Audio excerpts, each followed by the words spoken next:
Well,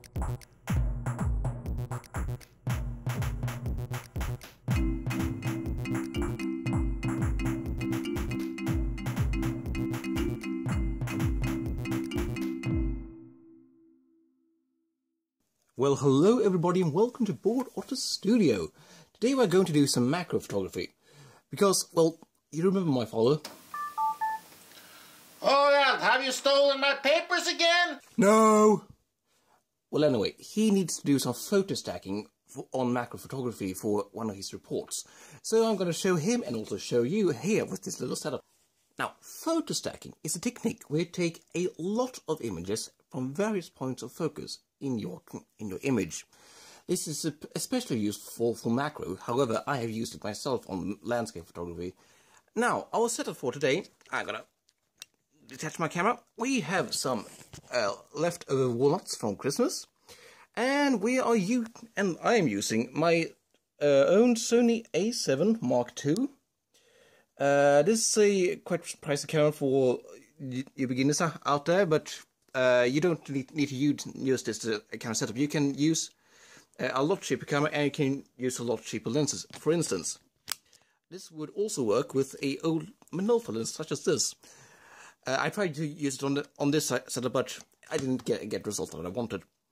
And also, lens-wise, we have a Sigma 124 to 105mm lens attached to the camera with with only one macro ring here, and the macro ring is at around 11mm. And the settings for today is let's see, right settings. Yeah, as you can see, it's right around f8 and 1 second of exposure. This because f8 is the sharpest focus on this lens. And, well, 1 second is what works here. You may need to use other settings. Well, all you need to do is take images from the closest point of focus to the furthest point of focus, and take every shot in between. So, it's just a matter of putting your camera in manual focus and start taking photos.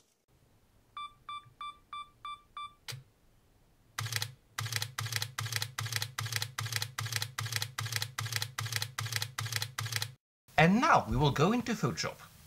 Well, when I said we're going to jump into Photoshop, I also meant that we are going to make a little detour through Lightroom, or possibly Camera Raw if you don't have Lightroom. Anyway, the final image that we are going to produce today is this one here. And as you can see, this is not exactly what it looks like on the images right now. As you can see, there's not enough contrast, and I really wanted black in the background, and also there's a few specks down here that I want to remove. And also a little play around with the colors, and possibly removing chromatic aberration as well. Maybe put on some sharpening to the image. But anyway, we're going to start off by taking our blacks and reducing them a lot, possibly shadows as well. It's not that's the whites, unfortunately. Sorry, this is shadows. Let's see the highlights. Let's see what we can do there. Yeah, that's looking rather pleasing, I think. Yeah, but the blacks down very much. Clarity, do we want clarity? No, we don't want that much clarity. It just got dirty with clarity, and it's just unpleasing. So just a small amount of clarity, I think, and some vibrance, little vibrance. Yeah, almost never touch saturation because it usually just doesn't produce as good a result as just the vibrance does. So yeah, I usually don't touch that one. However, I am going to go down to the luminance panel here, and I'm going to play around with the colors a little bit. Let's see, let's take the yellows, see if we can change the colors there a little bit. Change them towards the oranges a little bit more, possibly, and no, not touch the oranges. How do the yellows here was nice, I think. We don't need any split turning. We are going to add some sharpness though, just because we can, and just add a little bit sharpening. By the way, I'm pressing Alt here in order to produce this black and white image, and this is good because now we can see exactly what the computer is doing. Let's see, and also mask it out because we only want it on the contrast bit. We don't want it to be on the blurred bits here in the background. And we don't need noise reduction because it's ISO 100. And also profile correction, and that's good enough to have. And let's see, chromatic aberration, a little bit. Let's remove that, just because we can. Yep, it's gone. Now, so, okay, what we're going to do now, we're going to select all our images here. As you can see, we have a little problem here with the settings not being applied to everything.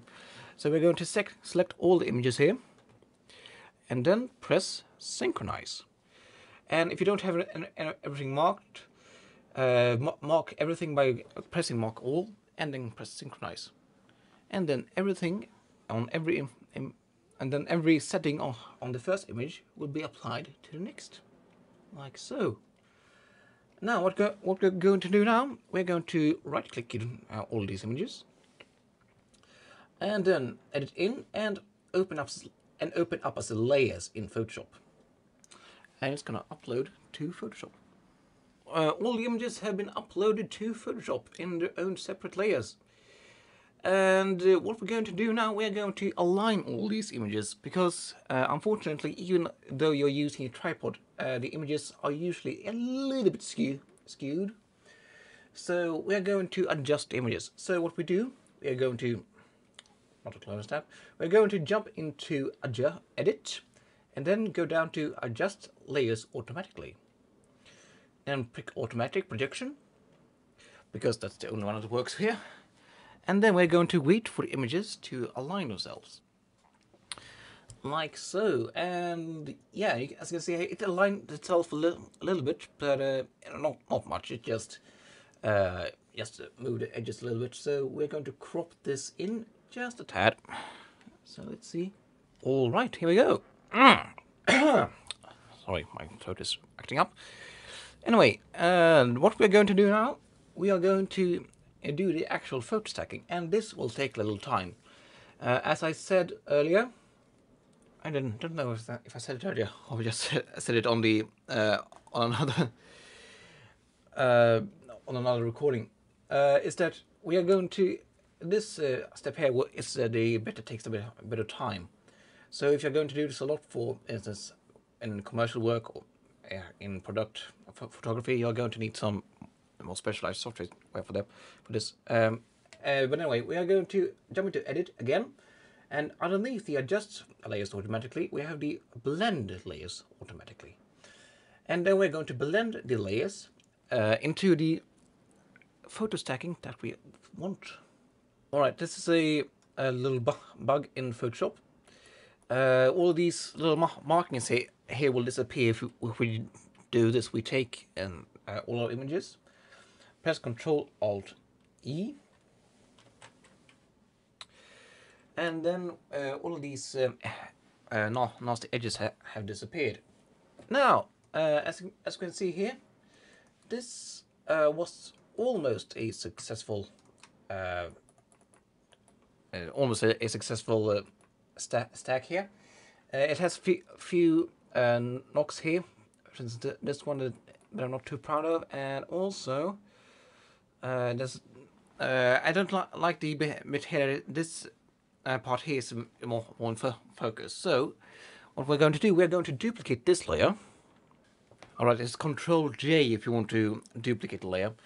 So what we're going to do with this layer, we're going to go to Filters, Unsharp, and go to, I think, Gaussian unsharpness will be good enough. And we are going to just give this a little out of focus, not too much. You could do this by just not using these images here if you like, but I'm going to do this because this is a little bit more controlled.